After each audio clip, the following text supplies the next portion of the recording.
बहनों और भाइयों और सज्जनों, आज की प्रेरक कहानी का नाम है संघर्ष का महत्व, सफलता।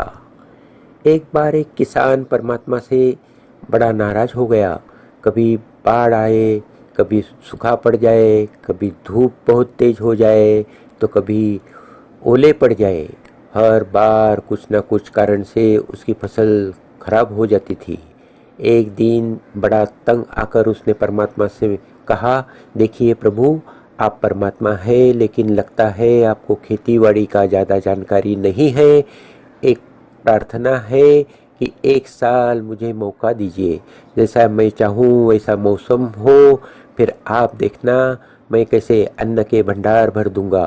परमात्मा मुस्कुराया और कहा, ठीक है, जैसा तुम कहोगे वैसा ही मौसम दूंगा, मैं दखल नहीं करूंगा।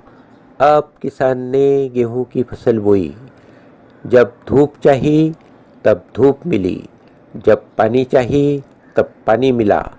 तेज धूप, ओले, बाढ़, आंधी तो उसने आने ही नहीं दी। समय के साथ फसल बड़ी हो गई और किसान भी खुश हो गया, क्योंकि ऐसी फसल तो आज तक नहीं हुई थी। किसान ने मन ही मन सोचा कि अब पता चलेगा परमात्मा को कि फसल कैसे करते हैं। बेकार ही इतने बरस हम किसानों को परेशान करते रहे। फसल काटने का समय भी आया। किसान बड़े गर्व से फसल काटने गया, लेकिन जैसे ही फसल काटने लगा, एकदम से छाती पर हाथ रख कर बैठ गया। गेहूं की एक भी बाली में अंदर गेहूं नहीं था, सारी बालियां अंदर से खाली थी। बड़ा दुखी होकर उसने परमात्मा से कहा, प्रभु ये क्या हुआ? जब परमात्मा बोले, ये तो होना ही था, तुमने पौधों को संघर्ष का जरा भी मौका नहीं दिया। ना तेज धूप में उनको तपने दिया, ना आंधी ओलों से जूझने दिया। उनको किसी प्रकार की चुनौतियों का एहसास जरा भी नहीं होने दिया। इसके लिए सब पौधे खोखले रह गए। जब आंधी आती है, तेज बारिश होती है, ओले गिरते हैं, तब पौधा अपने बल से ही खड़ा रहता है। वो अपना अस्तित्व बचाने का संघर्ष करता है, और इस संघर्ष में जो बल पैदा होता है, वो जो बल पैदा होता है, वही उसे शक्ति देता है, ऊर्जा देता है, उसका जीव को उभारता है। सोने का भी कुंदन बनाने के लिए आग में तपने, हथौड़ी से पीटने, गलने जैसी चुनौतियों से गुजरना पड़ता है, तभी उनकी स्वर्णीय आभा उभरती है, उसे अनमोल बनाती है।